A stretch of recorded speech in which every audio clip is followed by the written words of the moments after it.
You know what's really common? Pizza. And you know what? Everybody likes it. I feel like the kid who was just left at home and his friend brought over a box of fireworks and we're lighting them inside the house.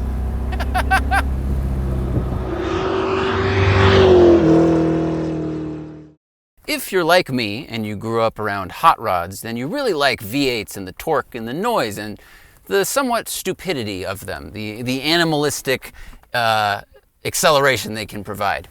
But I also like to pretend to be a sophisticated person, right? You know, sometimes I like to use big words I don't understand, and I do drive a BMW, and I have come to appreciate the ergonomics and the comfort of that. But the BMW, the M3, and a lot of the other ones, let's be honest, do have a little bit of a reliability reputation. So what if you could solve that problem and then give yourself the gift of the V8 by an engine replacement? Well, that's what we have today, because this is a 1997 BMW Z3 that, instead of having the very anemic, very slow, very, very weak engine it came with, now has an LS1 making around 450 crank horsepower. Yeah, it's gonna be that kind of day. German Cobra kind of day. You know, the body of a German and the heart of an American. It's like Arnold Schwarzenegger. So the quick backstory on the Z3, a very celebrated, very impressive roadster. The design won a number of different awards from Automobile, from Car and Driver, from Top Gear. I mean, really, go to Wikipedia and look up the list of design awards that car received, especially the Z3M. But when it first came out, it was really, really slow. The base engine, 0 to 60, was like 10 seconds. I mean, you could walk to wherever you're going in that amount of time. With the M, it got the 240 horsepower S52, and then later the upgraded to the S54. So it had, 240 horsepower, eventually 313 horsepower. Very quick, very stout, very smooth powertrain. But in my opinion, the S52 and S54, while fun and I love the high revving nature of them, they do lack a bit of attitude. I've never really liked the sound of them. That will not be the problem today, because this LS1 has a LS6 intake manifold, upgraded valves, upgraded camshaft, headers, all collecting into a 2.5-inch exhaust with the muffler basically mounted right underneath me. It's going to be a pretty noisy affair. So my apologies in advance for whatever happens with the audio. We're going to have the windows up, the top down, because that's really what this car is about, right? You're kind of being exposed to the sun and then trying to out-accelerate the UV rays before you get sunburned. The list of mods and parts on this car is very long. If you want to read through the whole thing, just look in the description. The basics though, I've already mentioned the engine. We also have a T56 6-speed. It replaced the 5-speed ZF gearbox. And the rear end is now out of an E30. So we got an E30 LSD. Still has the semi-trailing arm suspension, which has some compromises we'll talk about on the road. It's got all new suspension. We've got iBox springs, a ground control coilovers kit, and Bilstein shocks. Got big sway bars, of course. Everything in this car has been beefed up and strengthened to handle the extra power, including, thank God, the rear subframe, because otherwise the sets of wheels would just be in different counties the first time you try to drive this car. But that's enough. If you want to read more about the parts, go look in the description. What this is really going to be about is the emotion of driving and the hilarity that is going to ensue. There's something so wonderfully wrong about a tiny Roadster, tiny cars in general with big power, but with a Roadster, it's like, yeah, I don't even care about, the safety of my head. Thank God there's a roll bar here. There's just something that feels more irresponsible about it, right? Like the flying Miatas, V8 swap Miatas, kit Cobras. I've seen Sprites or MGs that have V8 swaps. There's something that we all just go, that's wrong. It's like when you're a teenager and the first time your parents leave you alone at the house, and now you are like this small, irresponsible individual, but you have great responsibility and great power. And of course, you can get yourself into trouble.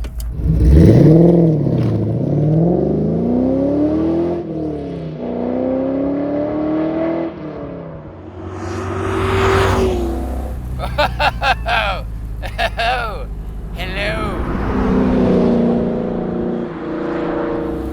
Interesting combination of things. This is like a 7-layer dip, but there's like chocolate and steak in the middle somewhere. It's the Joey Tribbiani special. Here's what I'm talking about.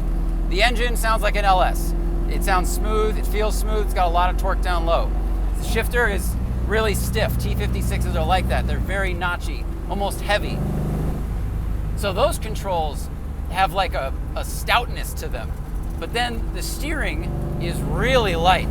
Like I was expecting heavier steering because we now have about, I don't know, 70 more pounds over the front than we did with the stock engine. Actually, maybe even more. And yet, steering is very light. Kind of devoid of feeling, to be honest. I'm not getting a lot of information, but who cares? Who cares? Oh. Brakes are from an E46 M3.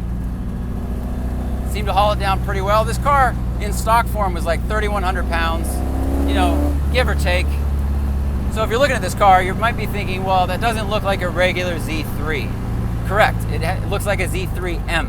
It's wearing the M bodywork. It's got the wider rear fenders, the wider front fenders, the hood, all that stuff, even the M wheels. And thank God, because when they built the M, they did all the things to the Z3 you should do when you add power and performance. They made it wider, they widened the track, they stiffened a bunch of the parts up. You know, and that was for an engine with 240 horsepower. This has nearly double that.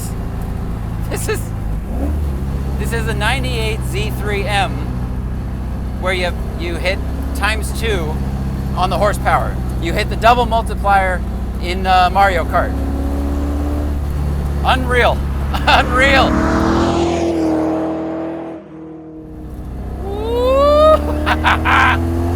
Whoa! What a sound. What a sound. Oh man.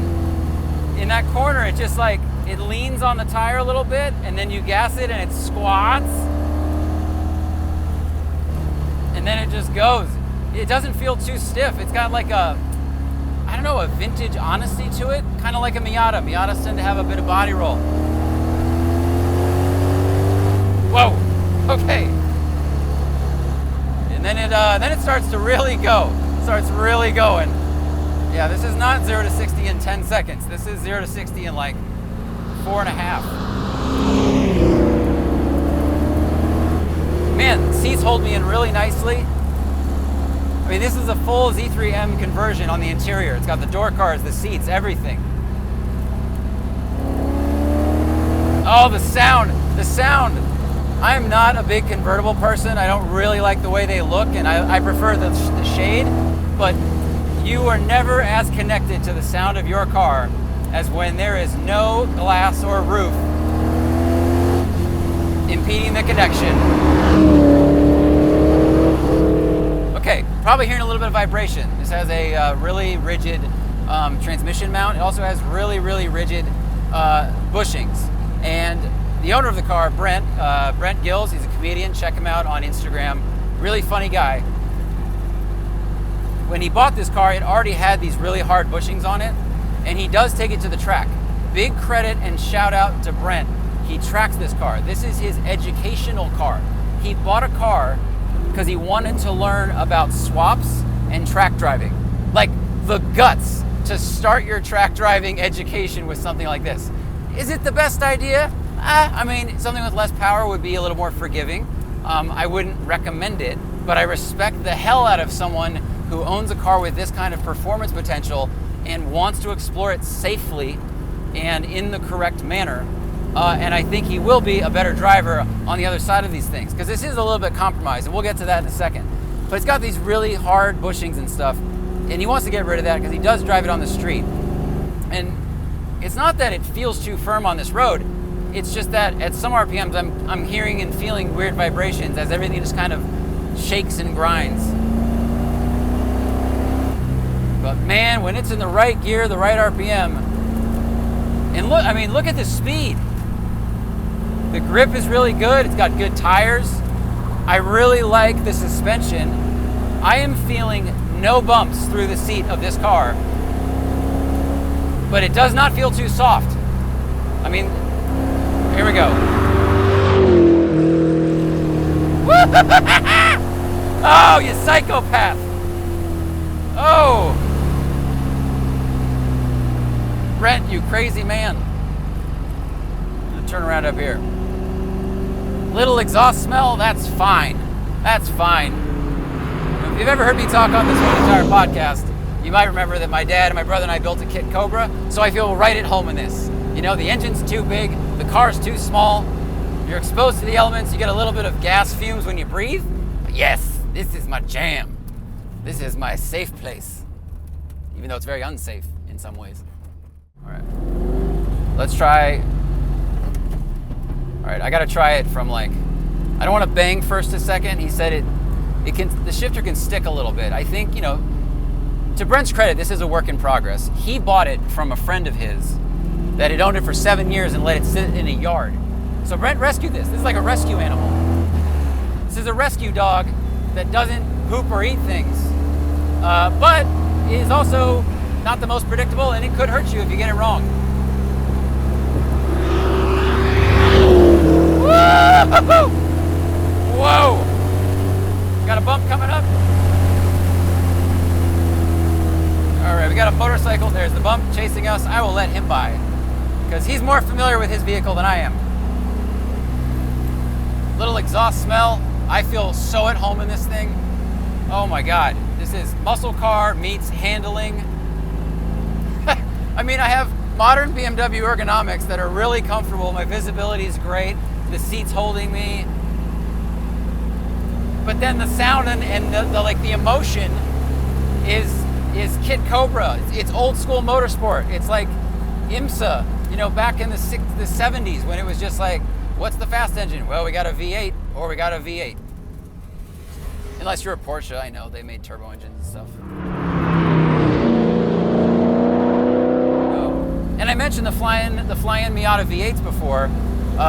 Those cars are amazing. It is amazing how well they handle. This car, the wheelbase though, is like 7 inches longer than a Miata's. It's 10 inches shorter than an E36 M3. So it's this weird middle ground, possible sweet spot. I don't know because I can't drive them back to back, but it should be more stable than the Miata, especially if oversteer happens, but more agile and willing to turn than the M3. I can't even think. I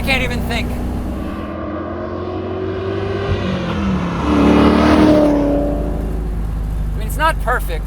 Like I said, the steering's really light. The shifter moves around a little bit on shifting, so sometimes I'm finding fourth or third, sometimes I'm not, and I have to just kind of go to neutral and let it calm down. There are definitely, like, there's a little bit of wiggle in the car, but you know, this is a convertible that was made in the 90s. Like, this is a very floppy chassis. To put it in perspective, when they made the Z3 M Coupe a few years after this car came out, the Coupe was 2.7 times stiffer than the convertible. 2.7, basically 3 times as stiff. This isn't even measured in percentages, which is what you usually hear. Oh, it's 50% stiffer, it's 40% stiffer. 2.7 times. This is just pure fun. It's like not perfect, not optimal, but so great. So great. Yeah. LS swaps, kids. Everybody's doing it. And you can too, for the low, low price of something. Oh gosh. Yeah, the S54 sounds good until you hear this. Until you hear that. Oh man. The story of this car is kind of interesting. So Brent's friend commissioned the build in Pennsylvania, and he drove it around for like a year, and then he got busy, whatever, and it just kind of sat in the yard, and it got dusty and dirty, and it just sort of, you know, the earth started to consume it and recycle it. I'm sure some mice ate some wires or started to live in there, and you know, they opened an Airbnb and then an apartment building, and there was a little mouse coffee shop downstairs, you know, commercial space as you would. And around that time, Brent was talking about wanting to learn about engine swaps and kind of buying some sort of project. His friend said, "You want to buy mine? $5,000. $5,000 for this car as it was." And I mean, you know, Brent had to spend a couple of months with a mechanic, refreshing some things, replacing some things, getting it working. And he's definitely put a considerable amount of more money into it. So don't think you can find one of these for, you know, $6,000. But what I love about that is it is a work in progress. I mean, you'll see there's a gauge missing here that might eventually house like oil temp or something. You know, there's some little wiggles in it. He wants to change the bushings out, as I said, to something softer. But that's really cool. This is an educational experience. This is a college course for him, or a high school shop class. He's learning to drive in it. He's learning about engine management and heating issues and cooling issues. Like, he's learning all that stuff. He wants to figure out there's an overheating problem, even though the radiator is about as thick as Texas. He's trying to solve that problem. So it's so cool to see cars like this that are, one, a little bit odd, but two, they're not done. You know, so it's not that someone just wrote a check and the whole car is done. This is a work in progress, and he's learning from it. And I just love that stuff. Yeah, LS swap everything. There's nothing wrong with that. Everybody got tired of them because they were too common. Who cares? You know what's really common? Pizza. And you know what? Everybody likes it. Does anybody say, I'm not really into pizza, I see too much pizza around, pizza's really played out? Pizza is not played out. It will never be played out, and the LS swap will never be played out either. So thank you guys for watching. Thank you for listening to the podcast. We'll see you next time. And remember, always fight your tickets. Use code TST10 on the Off the Record app, available in the Android and iOS store, or go to offtherecord.com/TST.